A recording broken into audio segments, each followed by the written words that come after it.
Earlier in 2025, union VAs from the notoriously corrupt SAG-AFTRA union attempted to gaslight the internet into supporting their strike against the games industry.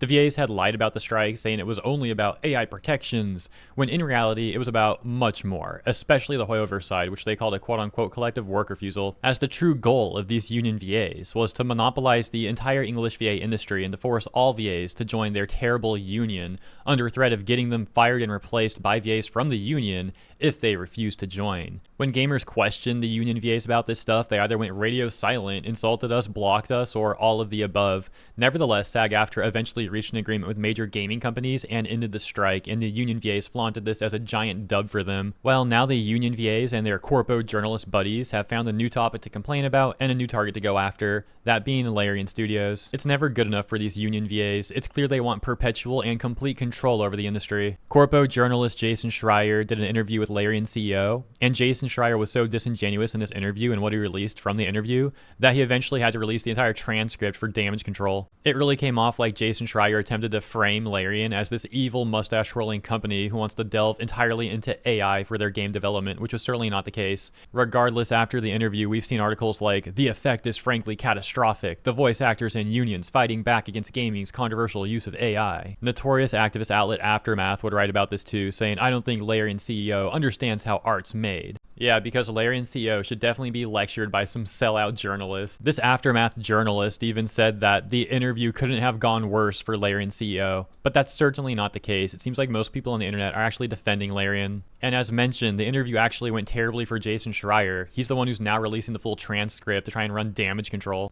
And the evidence that these activists are using to try and bash Larian is that people on Blue Sky, including VAs on Blue Sky, are upset at them. For example, this VA saying, "Larian, freaking do better, bro. I'm a voice actor. She's an author," talking about this other person who's mad at Larian. And both these people are just cussing Larian out and telling them to do better. Little Krebo, one of the most notorious SAG-AFTRA bootlickers, would also chime in on this and continue bashing Larian. It gets even crazier because suddenly an ex-Larian employee has also come out and accused Larian of harassment and fascism, saying that they're harboring people who are a part of the far right. But it's noted that there's no actual evidence of this. These accusations would also get reposted on Reddit, and the OP would post this quote about the most severe allegation involving SA, and how they apparently come from someone who's calling himself #Bandicoot and identifies as a trans woman. And even on Reddit, people are saying this is just baseless accusations with no evidence and it's a non-story, and that if there is evidence, go to the police. So why is this random person, a number of union VAs and corpo journalists, also mad at Larian right now? Because in that notorious Jason Schreier interview, Larian said they occasionally use AI for certain things like helping in PowerPoint presentations, and that some of their concept artists use AI during the creative process. But it seems like Jason attempted to frame this out of context in his article by making it sound like Larian was replacing artists with AI,